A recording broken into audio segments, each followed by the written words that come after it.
want those people who are doing lease options to be aware of a couple of things. First of all, we've all been taught some great things about how to make money with lease options. Now, let's say, let's do another kind of role play here.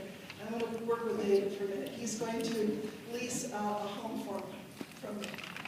Okay, so he's leasing this home from me, and we agreed on paperwork that he's going to pay me $200 above the actual rent price, the fair market rent price, and that $200 at the end of the lease is going to go for a down payment on this option to buy this property. And we agree on all of this, and we're just doing this now after January 1. And so things are going along just fine, and then it's, a year into this lease, and David is not able to pay me anymore. And so he's decided that he's, just can't make the payments. I send him a 3-day, pay up or get out notice, and that's what I want. I want my money. And he then sees an ad on TV. Another one of those great ads that says, if you have gotten an eviction notice and you have a lease option after January 1, call us. We'll get you a bunch of money. MyLawyerJeff.com. David calls. And they say, okay, let's go over your lease. And they ask him some questions. Is any of your rent going towards a down payment? And he says, yeah, $200 of my rent goes to a down payment. And they say, oh, good, we can take it to court, and we can prove that you have equity in this home, and this is a disguised sale.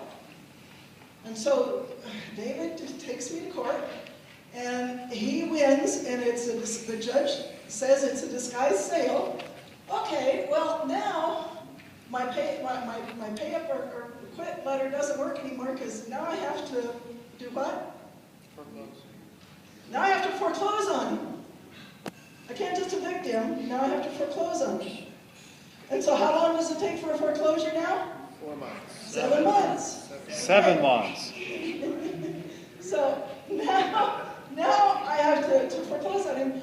But besides that, now he can take me back to court, and he can then say that I didn't do a very good loan process because I didn't check in and look. I looked at his credit. I looked at his criminal record. I looked at all of those things before I did this lease option, but I didn't look at his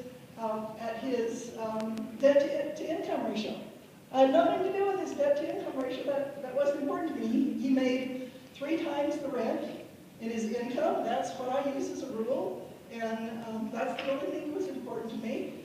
Well, then, because he had a 50% debt-to-income when we did this, and I didn't follow the Dodd-Frank rules, now I'm going to owe him all this back payments. Okay? So I owe David a lot of money here. And he gets to stay in my place for rent-free for 7 months. Okay, so I want you to know that there are going to be a number of people out chasing people who are getting evicted, and a number of people out chasing people who can't make their payments to try and help them through this Consumer Financial Protection Bureau. Yes? And the only thing